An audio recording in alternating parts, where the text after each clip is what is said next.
25 سپتامبر در باغ ایران شهر دوشنبه با تشبث وزارت کشاورزی عید کدوی و تربوز و خربوزه برگزار شد. خبرگزاری رسمی خبر خبر داد که در این عید وزیر کشاورزی سلیمان زیازاده، نمایندگان حکومت و دستگاه پرزیدنت شهرداری دوشنبه، اکادمی علم‌های کشاورزی، دانشگاه اگراری و ساکنان و مهمانان پایتخت اشتراک کردند. سردار ریاست کشاورزی و حفظ محیط زیست دستگاه پرزیدنت میرزا دولت صبورزاده گفت مقصد از تجلیل عید کدو، انگور، خربوزه و تربوز پیش از همه تامین ساکنان و مهمانان پایتخت با محصولات وطنی، ترغیب رشد محصولات کشاورزی، معرفی نمودن دسترنج مرد دهقان، احیا نمودن عنعنه‌های پرورش این نوع محصولات و بهره بردن از تجربه دهقانان دیگر منطقه‌های تاجیکستان است.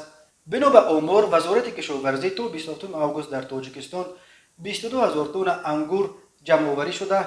امسال 19,000 گکتار کشت پولیزه گذرانیده شده است. در موسم امساله کشاورزان ولایت سوخت 68,573 تن، ولایت ختلان 361,572 تن و نایه‌های تابع جمهوری 5,873 تن محصولات پولیزه جمع آوری کردند. در نمایش فروش که در جریان عید تشکیل شده بود، کشاورزان ولایت سوخت، ختلان، نایه‌های تابع جمهوری از جمله نایه رودکی، شهرهای ایسار و ترسانزاده، نوع‌های گوناگون کدو، انگور، خربوزه و تربوز و محصولات از آن آماده گردیده را به نمایش فروش گذاشتند.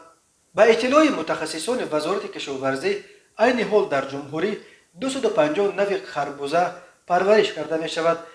در تاجیکستان هر شنبه سوم ماه آگوست عید انگور، هر یک شنبه آخر آگوست عید کدو، هر یک شنبه یکم ماه سپتامبر عید خربوزه و تربوزه و هر یک شنبه سوم ماه سپتامبر عید سیب دایر می گردد. امسال در دوشنبه عید انگور و کدو و خربوزه و تربوزه را یکجا کرده در یک روز برگزار کردند.